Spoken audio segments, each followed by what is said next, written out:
Hey, welcome to the BBA Today. This is episode number 94, and the BBA Today is the Brewster Baseball Association podcast where we cover all things going on in the Brewster Baseball Association every day, except for the days that I've missed, which is many, many, many. My name is Ron Collins. I am the general manager of the Bikini Krill, and I have with me today Kurt Imber, the general manager of the San Fernando Bears. Kurt, thanks for joining me. How are you doing today? Hey Ron, getting over a little bit of a cold, so apologies in advance for the extra nasally voice, but uh, nothing I'd rather be doing right now than talking about some Brewster baseball. Well, me too. Just don't cough on anybody, and everyone will be happy, right? We'll keep our distance. All righty. Well, I was thinking we're sitting here. The most relevant thing going on in the BBA today is the playoffs. The Gahagan round has just completed last night. Very fun Gahagan round. I thought maybe I'd get some of your thoughts as we go through this. Montreal, I think, dispatched the upstart Cape Fear folks in a three-game sweep, as I recall. Charm City went five to take out Calgary.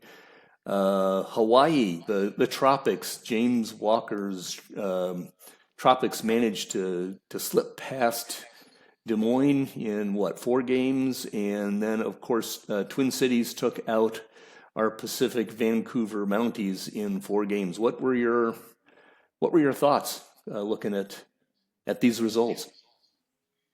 Only one series went 5 games, and that was Calgary and Charm City, and that was I think one of the predicted to be one of the less competitive series. Calgary really backed into the playoffs, and yet they're the ones who put up the toughest fight of the teams that got knocked off. But now it's the Atlantic's time to shine in the Johnson League. They've got 3 of the 4 teams left. And then over on the Frick side, still 2 teams from each division. Des Moines and Hawaii was probably the most competitive matchup heading into the first round, in my opinion. And James moves on. Happy for him. And then I don't think anybody was really excited or surprised, I should say, to see the River Monsters advance. It was a tough matchup for Vancouver without Dirk Bessie to be able to slot into their starting rotation. And now we've got all of our behemoths lined up for a series here in the second round, the Doubleday series. There you go. Yeah, I thought first off, I'm very happy for James. He's had one of the tough luck runs over the past maybe decade of time, and so not that I would root against anyone as far as that is concerned, but I am very happy to see Hawaii make it into the next round. Kudo for James. I know it's been a long slog, a long slog for him and his team, and so I hope he's enjoying the run. Long may it last. Don't know. Yeah, enjoy it fast because now he's got to deal with Nashville. Yeah, the thing I was actually OOTP does OOTP. I was looking at the MVPs of the various things and the various series, and I thought the MVP of that Hawaii series was who was that? John Harris? I don't know. Yeah, the first baseman, right? The all-glove first baseman. Yeah, and I thought that was I guess they gave him the MVP because he hit the game-winning Game 4 home run. But he did not seem to be the most deserving of MVPs. He was a fine player. He did good things. He only played in 2 games in the series, though, I think. When I saw that, I went OTP, OOTP. Kind of fitting for Hawaii this year, though, too, right? Like they didn't really have a whole lot of superstars, so I bet James wouldn't have it any other way. Yeah, no, and I think that's that team is constructed just that way.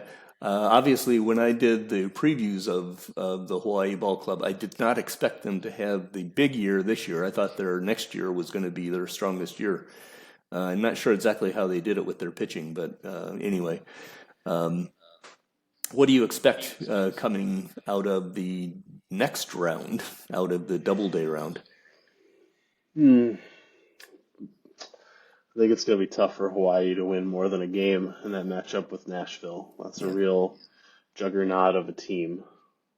I think the most interesting series is well, there's the Atlantic gets a chance to fight for supremacy there between Charlotte and Montreal. I think that's a pretty good rivalry between those front office organizations. Both entered the league around the same time. They've both been pretty successful. So there's a lot of intrigue there. I don't know, man. I'm interested in all of these matchups. I'm yeah, having a hard time picking one.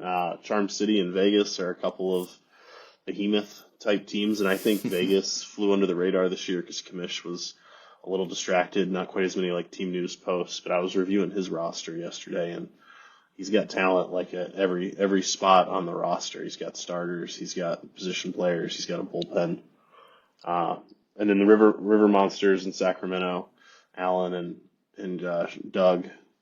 That's a matchup we've seen quite a bit in recent history, but they're both really good at what they do. They both have really good teams, so that's a really interesting matchup too. yeah, yeah. I wouldn't know how to lay the betting lines if I were what the BNN stats plus odds makers. It'd be a tough one. I agree. I think obviously Hawaii has the biggest load to carry there. Anything can happen in short series though, so that's one of the things that makes this whole silly postseason exhibition season so fun. Is you just never know what is actually going to happen. Um, so we'll see what it goes. I thought the next thing we do is actually go through and spend some time talking about, since this is the end of the year, we can kind of, I'd like your thoughts on what your opinion are on how the year went as a whole. I thought we'll kind of run through the divisions.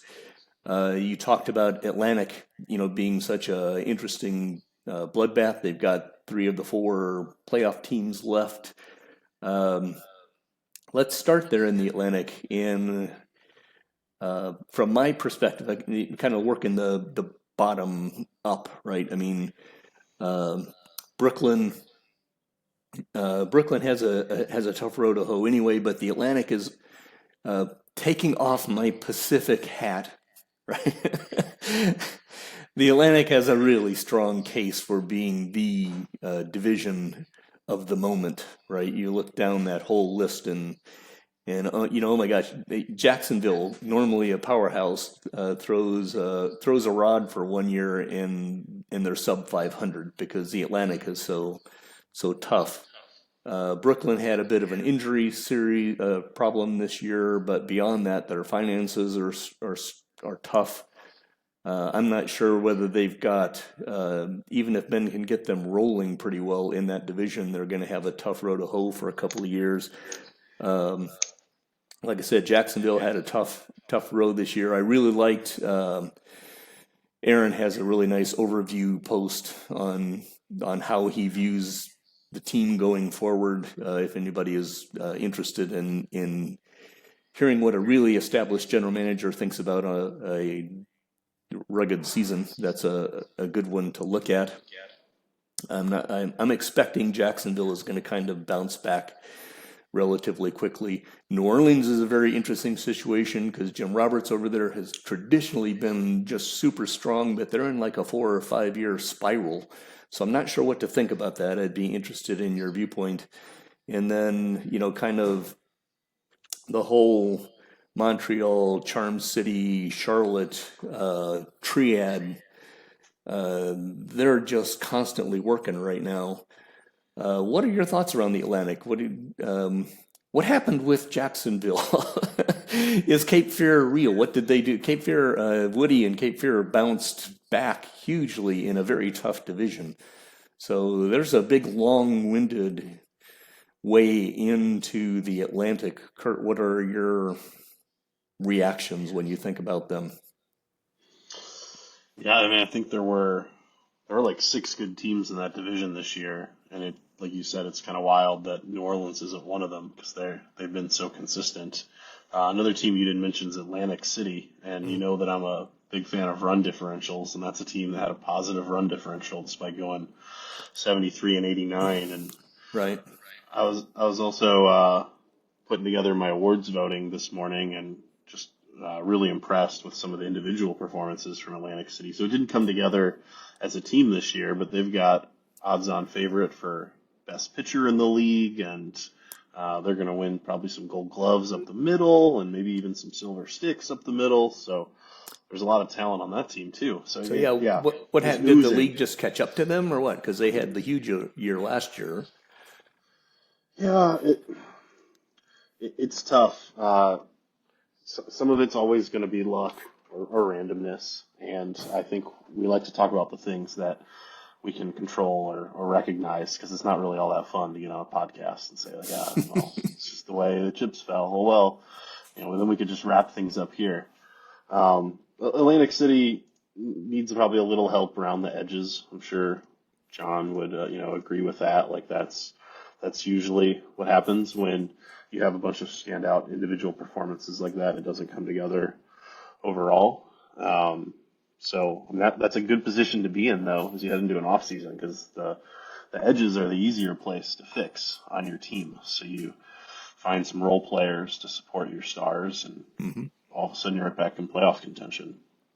And so I think that's where several of the teams are going to be. I think it's going to be a really important offseason for the teams in that division. You mentioned Cape Fear as well, and kind of felt like they caught lightning in a bottle this year. They do have a lot of good young players, and you have to give Woody a lot of credit for that trade, especially of Sam Butler, the catcher. The guy just put up 5.6 WAR for them as their starting catcher this year. That was a nice aggressive move, and he's only 27, so he can continue to be part of that mix. But they'll have to rebuild their pitching a little bit. They got good pitching performances this year, but it's not a young pitching staff. Their 4 best starters are all in like their mid-30s to upper 30s, so that will be Cape Fear's challenge. And I think it'll be a similar story for New Orleans, Jacksonville. They've got some core players, so they got to find some good values, some role guys, and they'll be right back in the mix. I don't know. Like you said, those top 3 teams are really good, so they're going to need those teams, Charlotte, Charm City, and Montreal, to falter a little bit to catch them, because they're a step ahead right now for sure. Yeah, and it's going to be hard to catch. Well, it'll be interesting to see what happens with Which org do you think is in the front of the pack there? They won 95, 96, and 97 games. Do you think one of those 3 is ahead of the other, or do you consider all 3 to be neck and neck?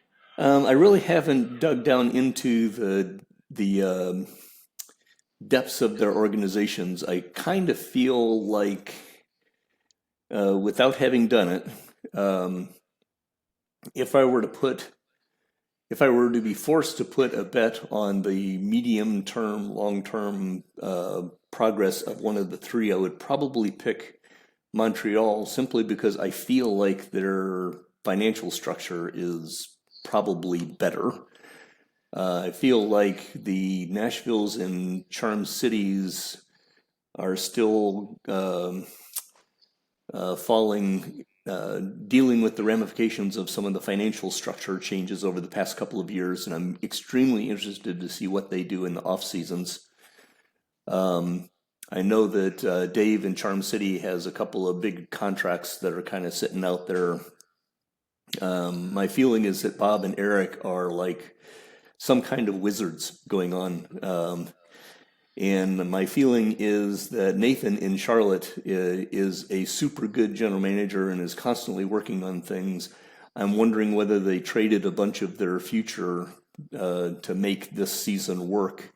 And so that's why I would suggest that if I were to bet on one of the 3, it would be Montreal. But quite honestly, I think all 3 of them are super adroit. So I don't think that any of them have problem sets that they can't manage around. And so I think that the Atlantic division with those 3 with Aaron in Jacksonville, and yes, John's Atlantic City really ought to bounce back. Um, Woody and Cape Fear, if it's more than just catching, I mean, they've got young players, so it could be more than just catching lightning in a bottle. That's 6 teams that are really here right now, and it's going to be really fun to watch them over the next year.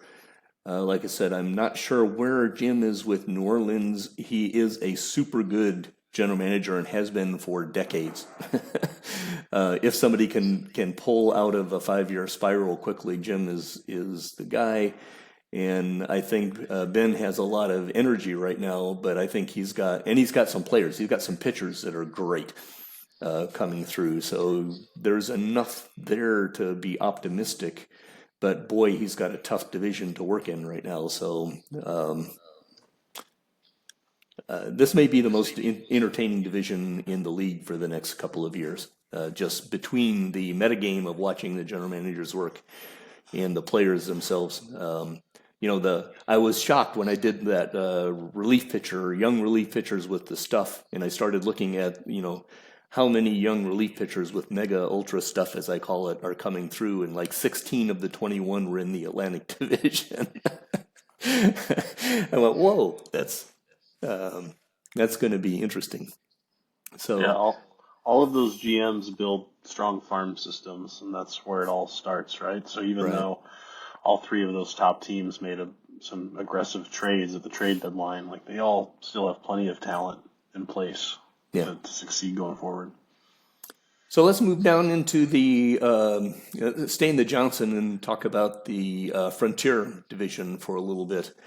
From my perspective, when I kind of looked at the overview of what has occurred here in the Frontier, it just seems like there's a lot of movement going on. Both San Antonio and Austin had moments in the early part of the year where they looked like they had really kind of gotten it together and were flowing. Perhaps their talent base wasn't quite as deep as some of the others, so it kind of fell apart on the wayside, but that still means they've got it kind of rolling. They both seem to me to be pointed in the right direction, right? Boise, Ben in Boise seems to be constantly mixing and matching pieces and trying to figure stuff out, so he's hard for me to judge kind of where Boise is going to be. They've consistently been competitive. This year they kind of fell off. So I'm interested in your point of view there. Obviously, Rocky Mountain, Brandon Slock, I have a huge amount of respect for Brandon and his general management. I think life kind of caught up to him, and I don't think he spent as much time on the team as he would have liked. Justin coming back in is going to be fantastic for the league.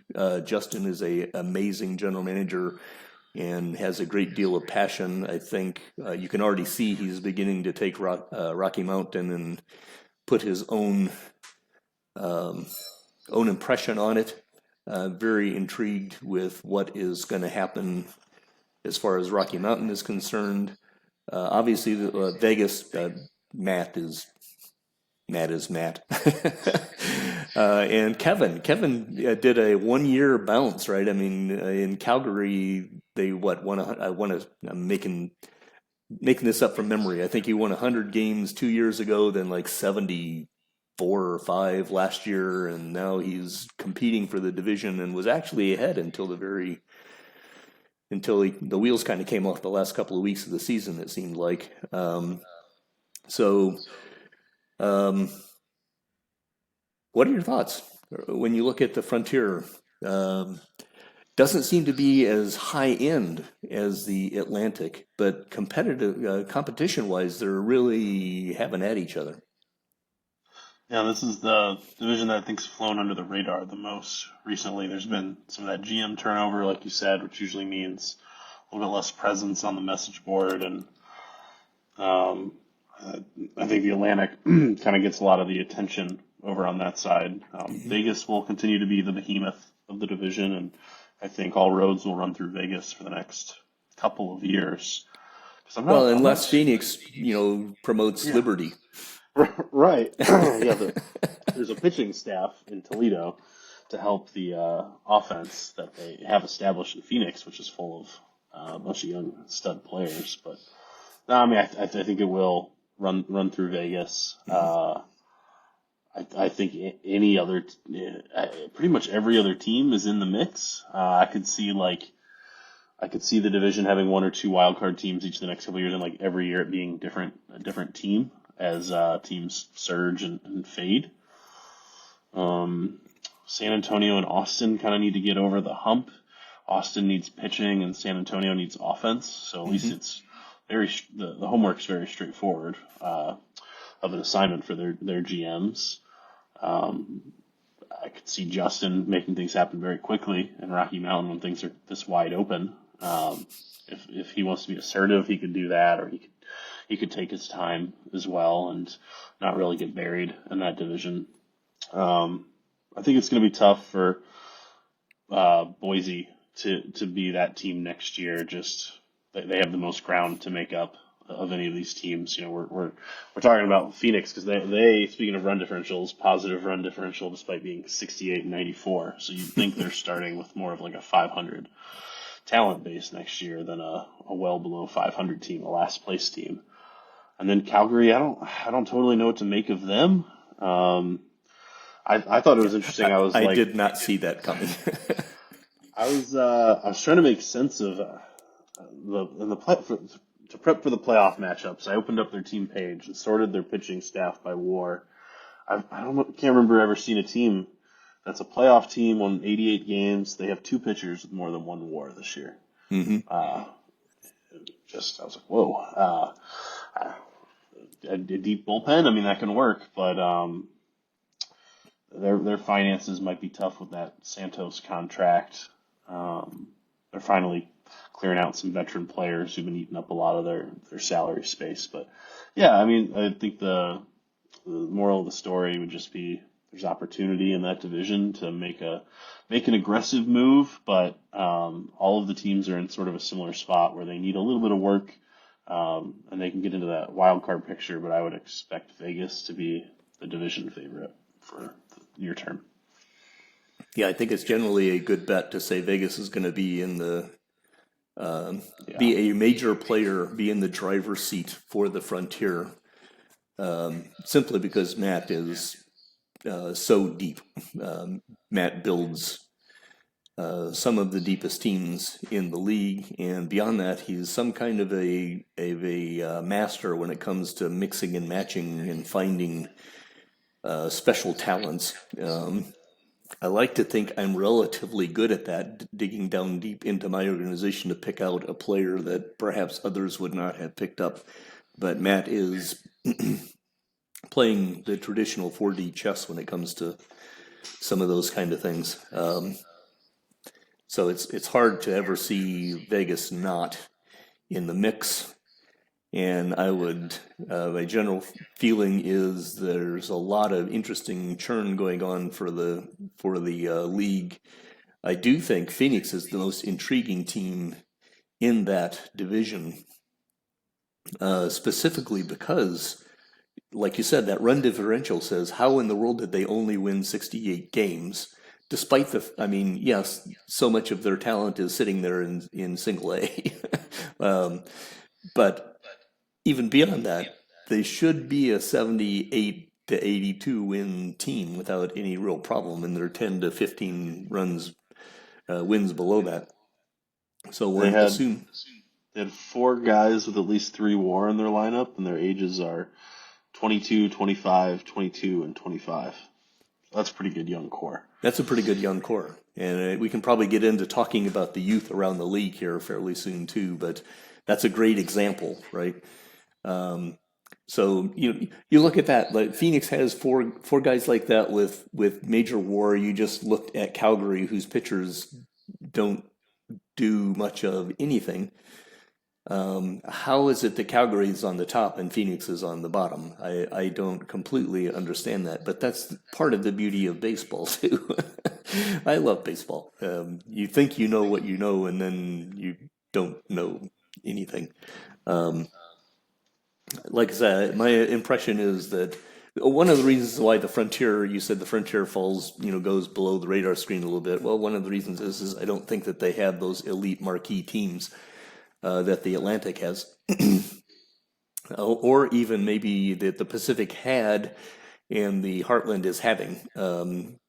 But they have one of the most interesting competitive environments.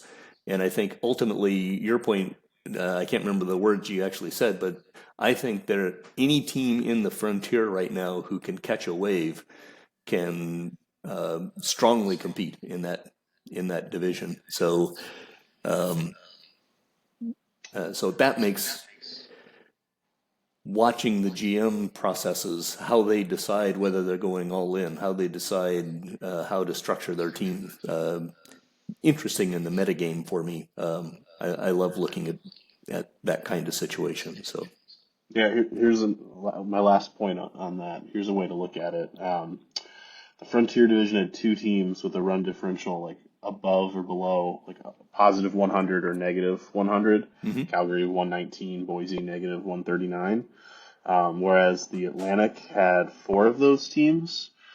The Heartland's almost entirely made up of those teams. The six of the teams in the division are either plus 100 or negative 100.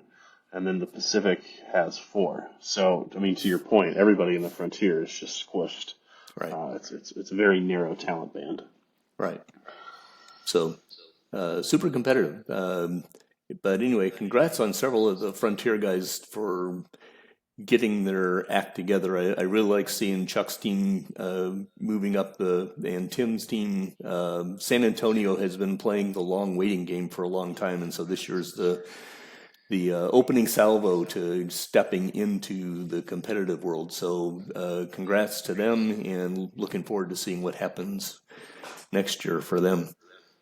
Why don't we move into well, let's go to the Pacific first. Let's do our thing, right? And then we'll finish up with the Heartland and this little pass of things. The Pacific was super competitive, but not as competitive as I expected, right? I mean, you've got both Long Beach and Valencia kind of raised the white flag about a third of the way through the year, and both did a pretty effective fire sale. I think Greg in Valencia was even more pedal to the metal on that. I mean, I think he converted so much current value into so much future value that it's going to be interesting to watch him deal with his financial problems. Valencia has some very major financial issues to deal with now, because they've had I know when Greg came into the league, I think he made a decision that he was going to make a shot at playoff.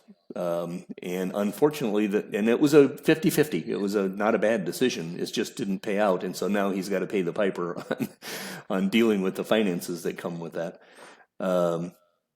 Lane was kind of on the edge at the end of last year. I think he bailed fairly quickly when he saw things weren't going to happen. I still do not really completely understand what's happened in Portland. I'm going to believe until I hear otherwise that basically Chris had life issues going on. I know he's deep into, he's a teacher, principal, and he's dealing with school things. So I'm going to assume that life took him away a little bit. But still, even then, the players that are on that team, he should have been better. I think Bikini is my team. My overall one-liner is, this is what happens when you deal in players who are not superstars but are just players, right? If you end up with six of them having a bad year, you crash. And I think that's simplifying dramatically. That happened quite a bit. Then you in San Fernando and Aaron in Vancouver are just always fun to watch because you're so competitive and you're doing so many different things. You seem to be almost natural rivals for working on the same plane, right? Yeah. Obviously, Hawaii, I've already talked about James having his big run. I'm very happy for him. And Shoeless is just, I think Shoeless took some actions in the past year or two that are potentially going to limit him in another year or two. I don't know that he's got the depth organization that he's had, but I think he might be, I'm putting myself in his mind, and I think having been in a situation where you go to the playoffs a few times and don't come back with any hardware, I think perhaps you get to the point of view where you're willing to give up a little bit more in order to make the chances of that Monty happen. And I'm kind of reading between the lines. I think that Schulis gave away a lot of his minor leagues over the past year or two in things like the Lou Bayou deal and so forth. So very competitive in the fact that Hawaii and Sacramento in particular were back and forth for much of the year. Bikini had a big run there for a while and then fell off for a while. I thought we might actually be able to make the playoffs. You and San Fernando and Vancouver were neck and neck going for that final wild card. So clearly we still got a strong basis. Not quite the elite level that I think we were at a year plus ago.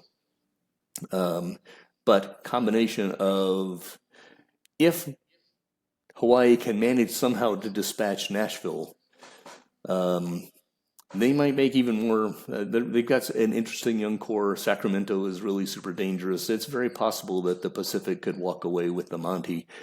And then we'll look forward to next year. The one thing I will say about next year in this particular division is it's very clear to me we have, I don't think Valencia's got enough financial grunt to make anything happen next year. Lane might, borderline, it's kind of hard to say. But I think all 8 of these, all 7 plus me of these GMs are very deeply, when we are very deeply connected, can do some pretty fun things. So the Pacific downturn this year might be a 1-year, 2-year downturn at best. So very much looking forward to the offseason. This is going to be a fun one for me personally. What are your thoughts about the Pacific? You were right in the midst of things. I'm certain you had to be disappointed in missing out on the postseason at the very last moment. Last game of the year, yeah. Thoughts? Yes. Yeah, it was disappointing because I did push some chips in to try to make it. I traded a pretty good prospect that I liked for Kawano from Yellow Springs. Yep. And that was for nothing now. So that always hurts. I'd almost rather be selling when I shouldn't be than like the other way around. Just because I think the odds are stacked pretty firmly against like the 6th team in the playoffs. You got to play the extra round. You don't get a bye, and you're playing better teams. You got to play the 3rd seed. So like this year I'm at Twin Cities. I think Aaron would admit like Twin Cities was a much better team than he or I had. So. Yeah, that was too bad, but I don't think we're gonna have any elite teams next year, though. I agree with your analysis. Like Sacramento finally doesn't like terrify me like they have for 11 seasons now. Like it was always like I just can't even imagine them being bad within 3 years, and they're not gonna be bad. But Doug's gonna have to get kind of like creative, and I'm sure they'll be a good team for several more years at a minimum. But yeah, it's not a daunting task. I felt like Hawaii overperformed, and I just continue to say I'm happy for James because his team underperformed for 10 years. So he was due that, and he's got a lot of young talent. So I mean, I agree with you. They're not going to like fall off, but they need to improve just to tread water, I think, because I do think they overperformed a little bit. Yeah, I think their pitching is a little threadbare. Yeah, and it seems like most of the talent is young talents on the offensive side. So I kind of think I'm in a similar spot to Hawaii. Honestly, I have some young offensive talent coming up, but I think like James, I thought I had the pitching set, and now it's kind of unraveling, and it's going to be hard to put back together without any top prospects coming up. Aaron needed the playoff money. I know, so that was big for Vancouver. Now they've got to sign Bessie to probably a pretty expensive extension, and I'm a little skeptical of their offense. They defend really well, and they play in the ballpark that makes it tough to judge their offense. But Aaron traded some prospects too this year. He was being pretty aggressive, so I was happy to see him empty out a little bit of his farm system. What do you think happened in Portland? I mean, the core is still there. When you look at what's their catcher's name? Not Atticus. Euchre. Euchre was worth 6.7 WAR. That's a great place to start. And then Sandy McNeil was rock solid. Age limits was 4 WAR. They've got that young trio of pitchers, O'Leary, Potochley, and Esperanda, that were all really good. Bernie Stewart still turned in a good season. He was dynamite down the stretch. Chris has said maybe he'd rebuild, but I think he's going to look down and be like, I should have been in the playoffs. Like, I think he probably had a better team than me or Aaron did. So I think he's just going to decide to go for it again. And I'm still waiting for McNeil to break down and Stewart and Wollenweber to break down, because I think that will slow them down a little bit, but they'll be right there, I think. They just need to patch up. It's kind of like what I said about some of the other teams earlier. Like, just they didn't really get any production out of second base or center field. So there's a couple of spots where Portland could really use some upgrades, and it'll make them a much better team. And you'll be right in the mix. You've got some scary farm developments happening. If you ever develop some stud outfielders, and you actually will have a middle of the order, because I feel like you've been kind of missing just like some middle of the order bats.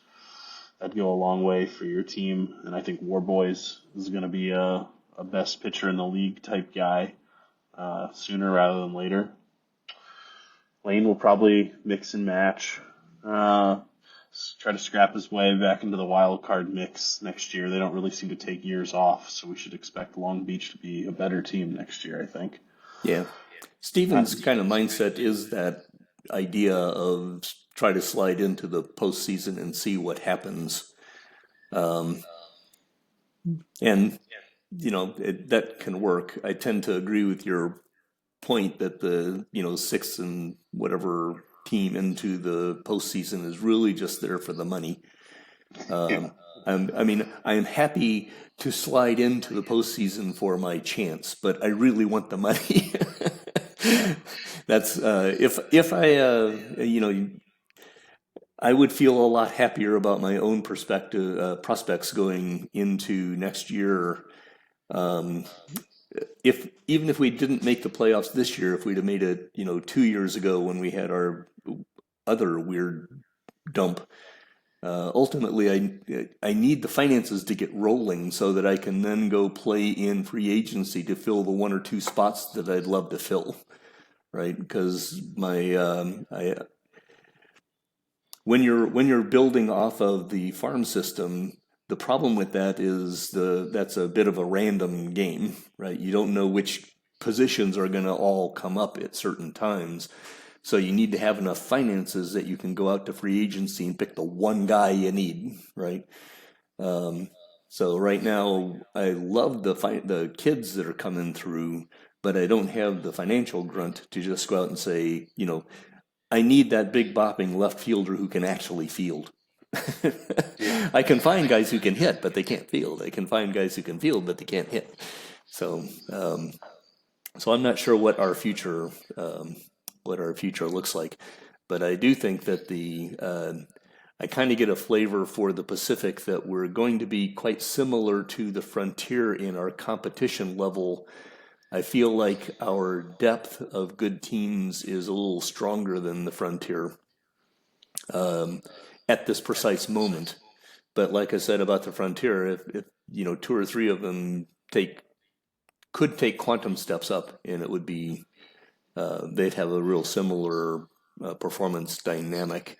I do think that we will have a bit of a win rich target in the Pacific simply because Valencia is going to take a year or 2 to get going. So that's one, the Atlantic. The win numbers are up so high right now because Brooklyn gets pounded at this point. Same thing like the Heartland last year, in the last couple of years. The Heartland is a real division now. I mean, it's fun to watch them. Taking away my Pacific hat. It is fun to watch the Heartland come up because, for a couple of years there, it was really Nashville just picking 120 wins out because they couldn't hardly miss. Twin Cities doing 100 because they couldn't hardly miss. And then everyone else was struggling to catch up. And then Jesse and Des Moines built up. And so right now they have an interesting trio too with Nashville, Twin Cities, and Des Moines. I think all three of them are premium teams. I think Chicago and Louisville. I expected a little more out of Chicago this year, but they had a fantastic year and a 500 season for the first time in however long. Renato wrote a cool thing about that. That's a fun team news to watch. Louisville was much stronger than their final record. They had that one mega losing streak that I think Brian was about ready to metaphorically jump off the bridge, right? When was it 16 or 20 games in a row they lost? I don't know. That's, if they even just split those 50-50, they're a better than 500 team, if I recall right.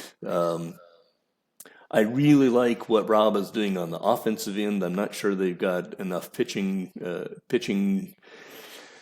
in their organization, and I don't know what their financiers are like as to whether they'll be able to really patch those holes inside that tough division. I think Madison, Mike, I think is coming to a conclusion that he needs a total rebuild, and so that means they're going to be a year or four, depending on things, right? As far as that goes. So, and then Omaha, quite honestly, Omaha is a team that I'm not sure what to think about. They had Kevin had them up a year or two ago. They had a bit of a struggle this year. Was that because Omaha didn't have the grunt, or is that because the division became a real division? I don't know how yet to. I personally don't know how to assess where Kevin is sitting in Omaha right now. But again, taking off all of the throwing shade and all of that good stuff about the Heartland, my feeling is that they have taken a major step up here, and I'm going to guess that all five of their top major teams are going to be really tough to beat next year. I think Nashville is taking a small step down. They're going to be interesting to watch what happens with their finances because, Chad has mentioned on Discord a time or two that David Molina is probably not coming back, probably going to be too expensive. I'm not certain I 100% believe him on that, but if he's going to keep Molina, he's going to have to do something else with someone else. Chrissy Tingle is going to get $17 million next year and is finally probably not going to be worth the salary. Despite the fact that Chrissy Tingle is fantastic, I don't think that he's going to be worth $17 million, so that becomes an overpay.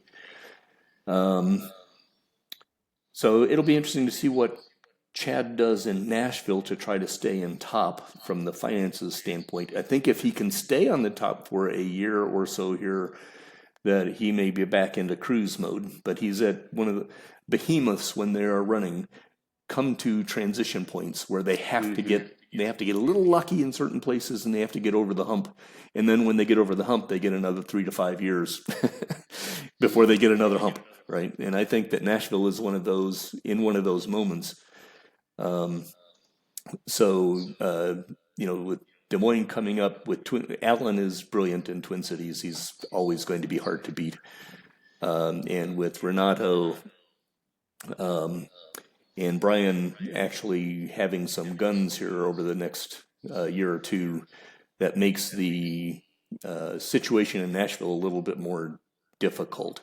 I'm going to make a semi-prediction that Nashville drops under 100 games next year. Wow. We'll see. Bold. I've been wrong before. They won 109 this year. Mm-hmm. Their Pathag was 115. Yep. And I like expected wins too, and that's 111. So they Mm-hmm. underperformed all of those indicators this year.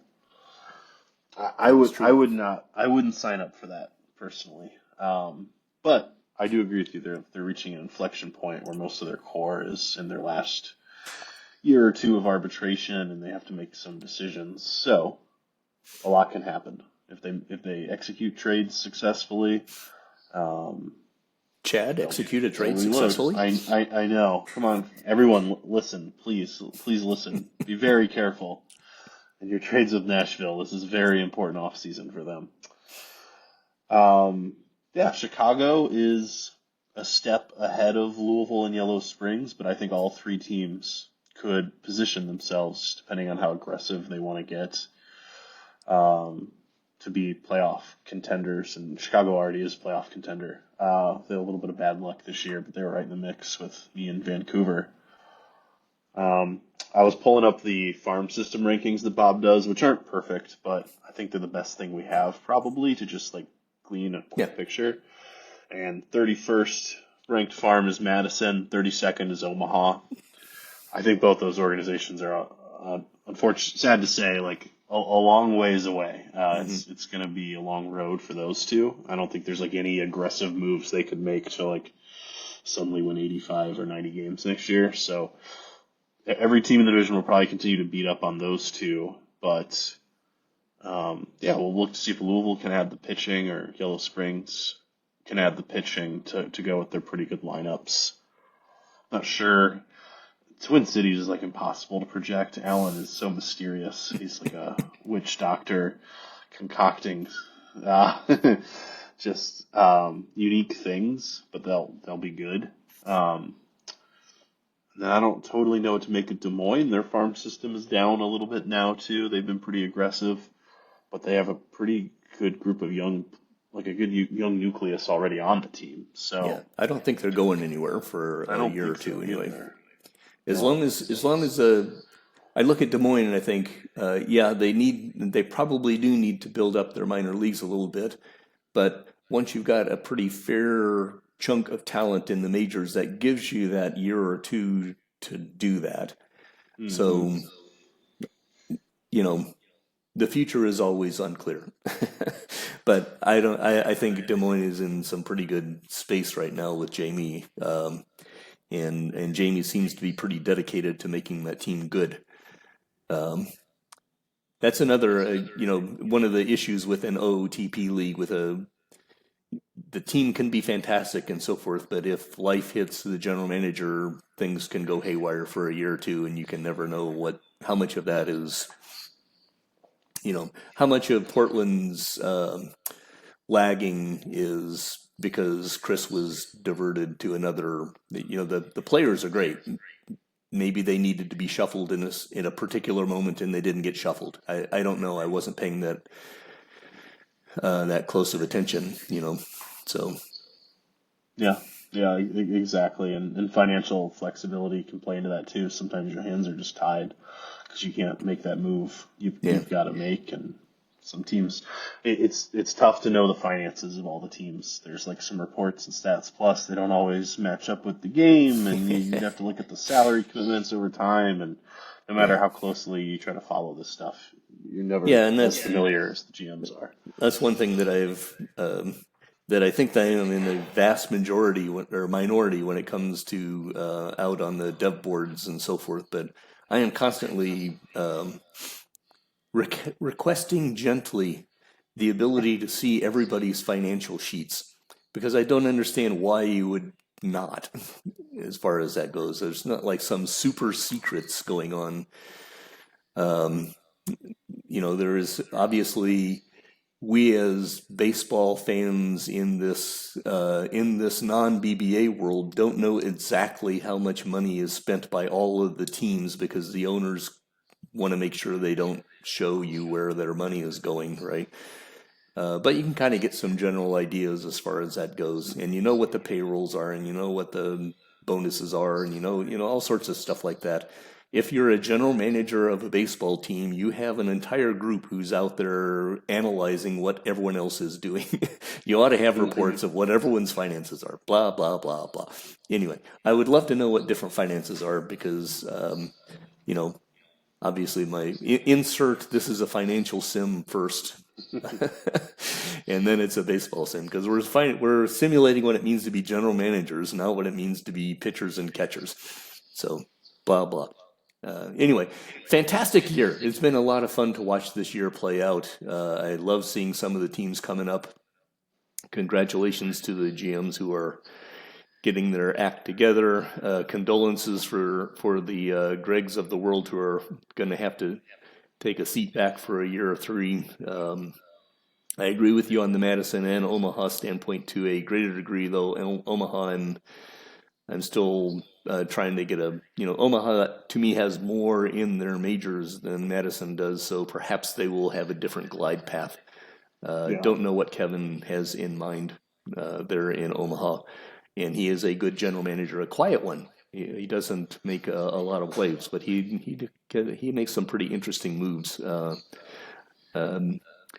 If Omaha were in the Frontier, I'd say there's a semi-chance they could pull something out and be competitive. I just don't think that they're going to be super competitive inside the Heartland. Similar to, the conversation around Brooklyn. Brooklyn has talent. There's possibilities they could add some things, but they're in the Atlantic and they're going to have to beat 6 really strong teams. I just don't know if that's going to happen. But anyway, great year. Lots of fun. Let me ask you a question. We talked for briefly offline, and you made a comment about some of the young players, like I think on Phoenix had some, 4 guys, 21 and 23.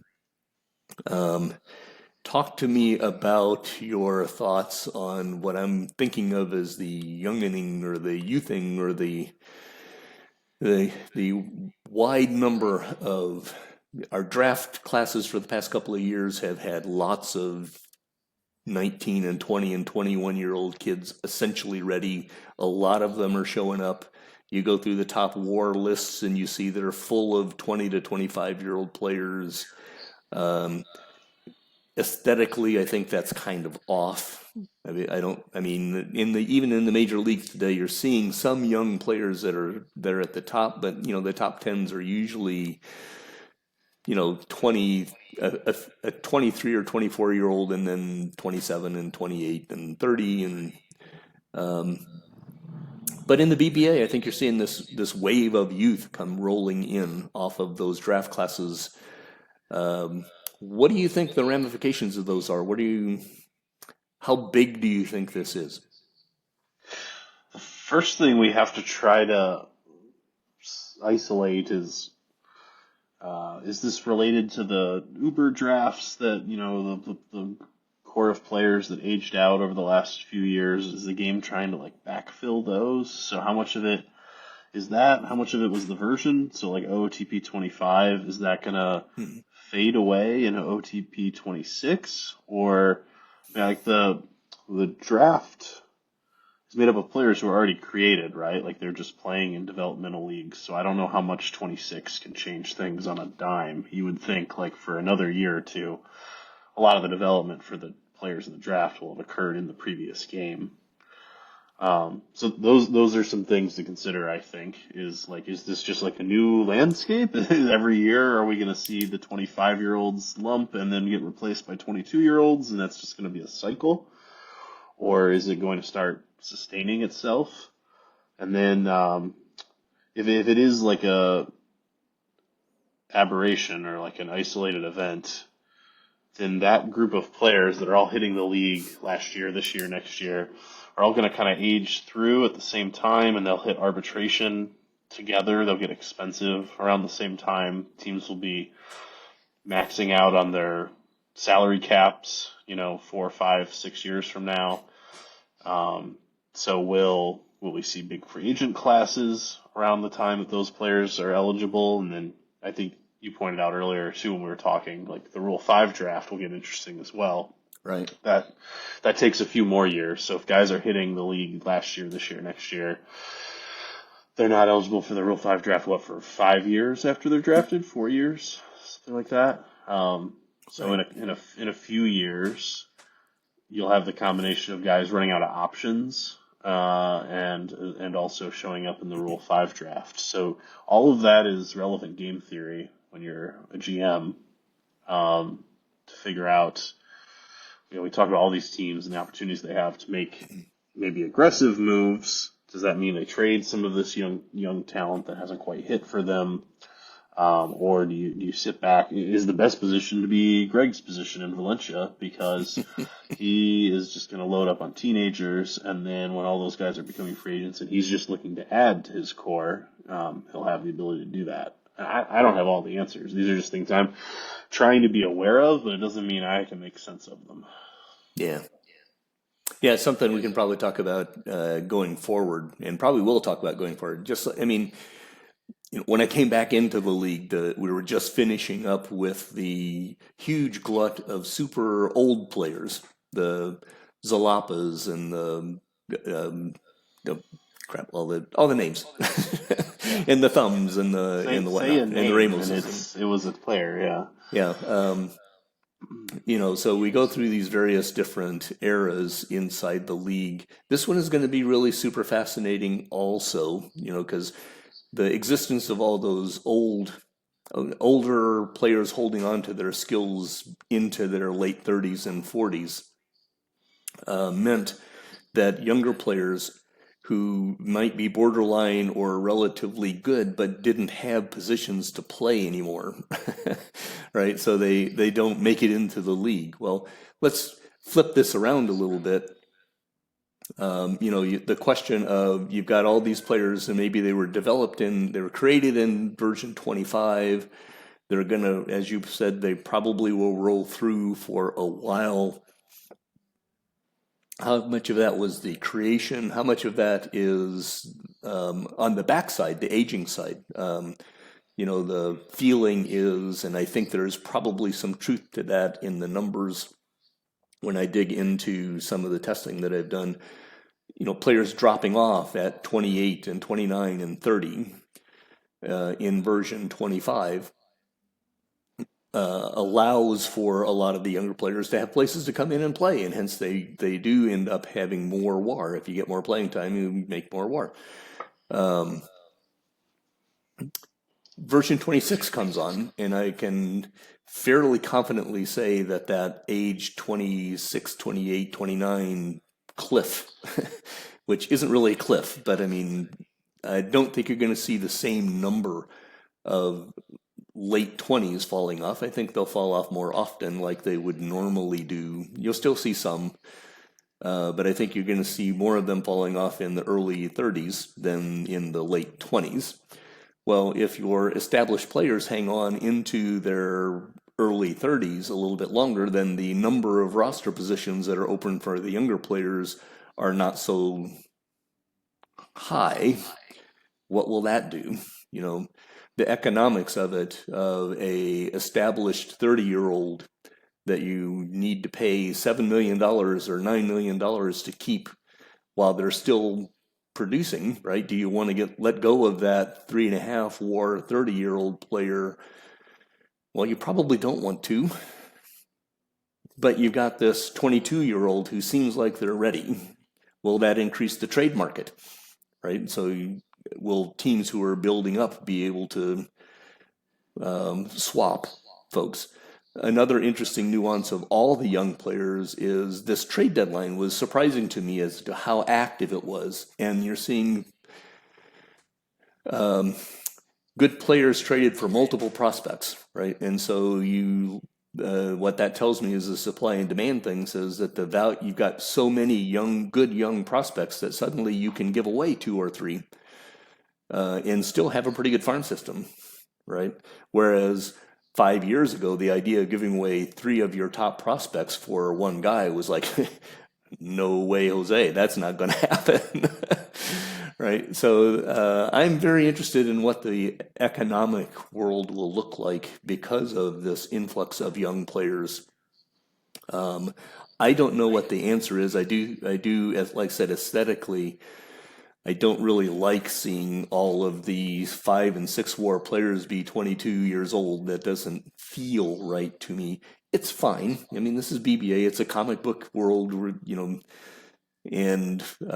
it's kind of like that old playing out of the park in an online league is kind of like that song of the whatever 57, 58, 59 Chevy, right? I mean, the environment is built off of version 18, 19, 20, 21.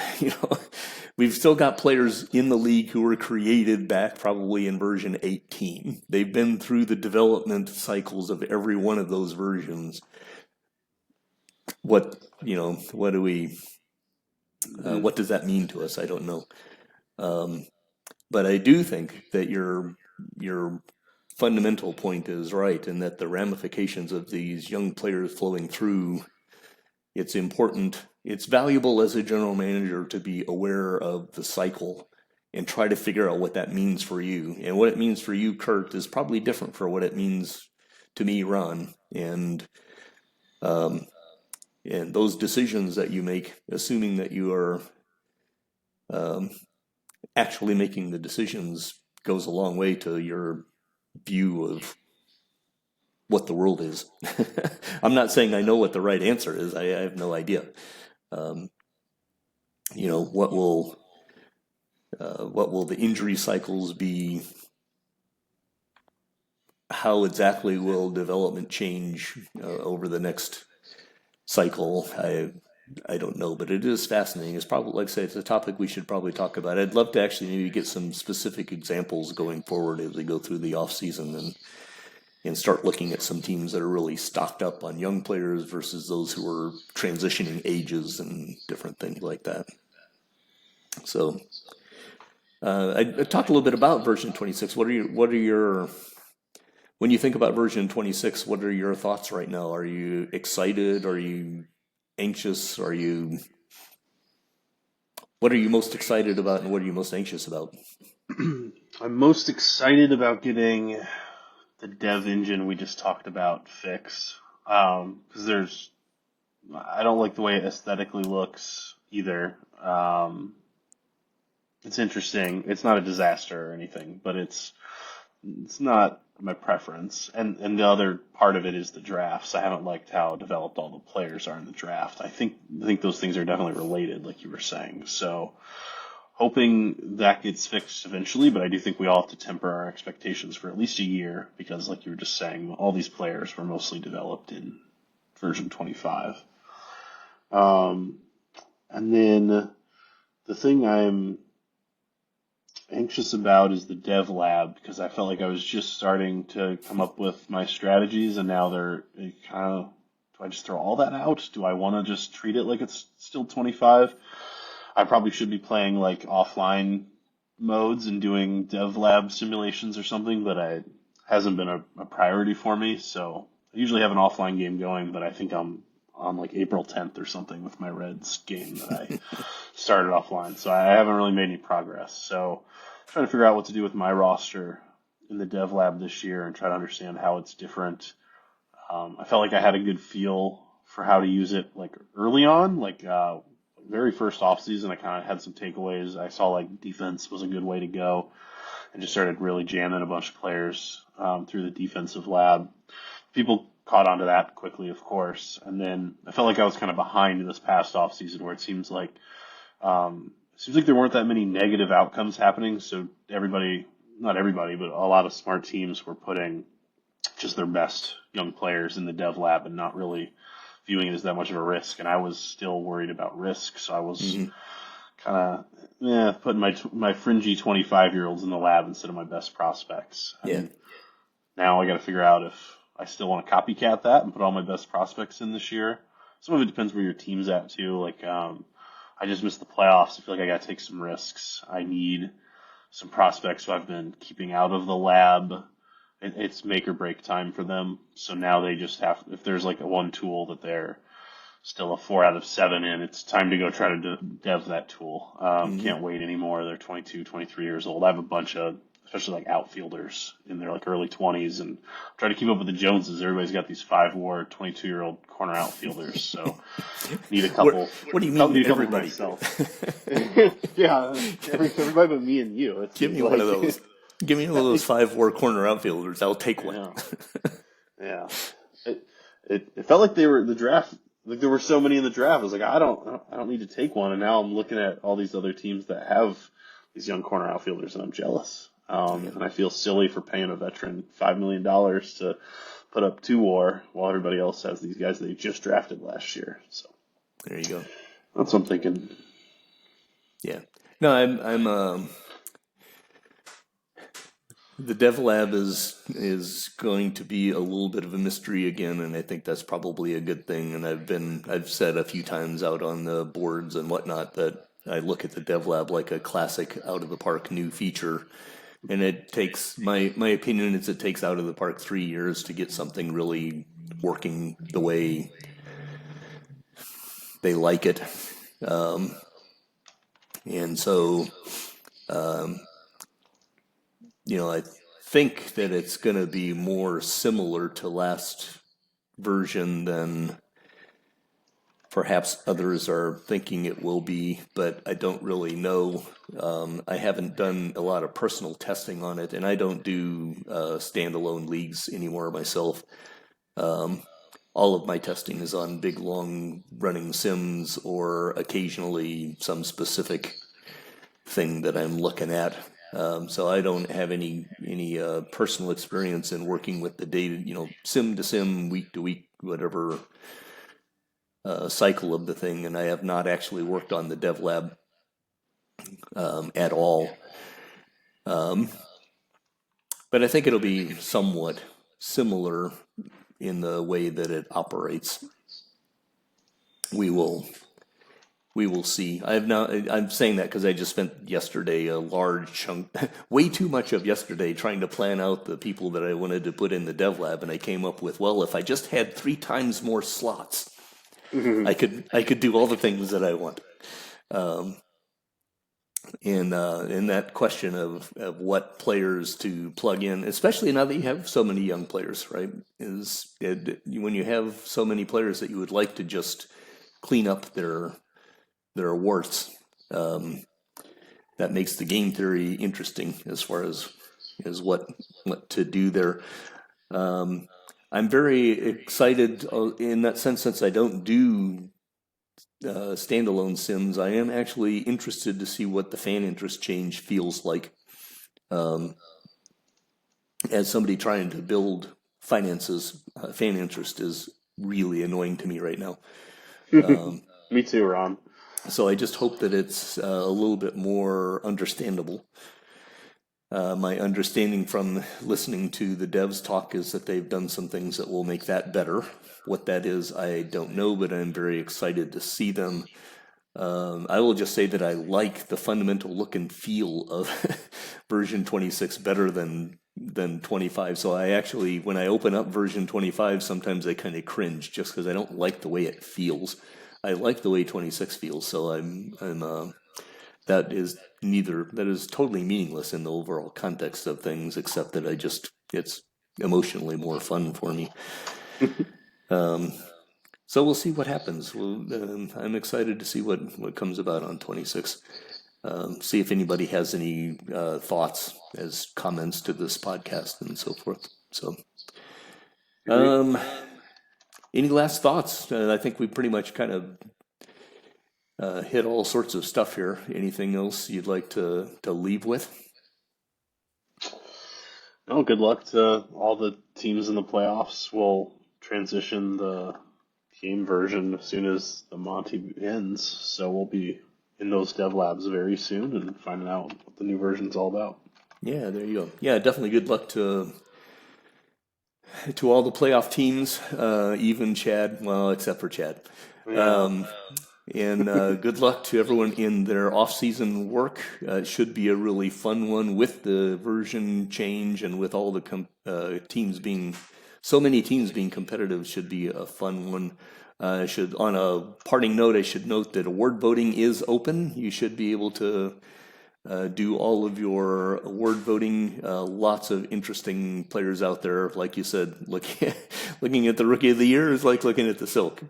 Looking at the Silk is like looking at Rookie of the Year. But it should be really interesting to see how things play out. Go and get that done, everybody. So with that, Kurt, thank you for your time here today. We'll have to do this again soon. And Sounds good. with that, good luck to everyone. We'll see you soon.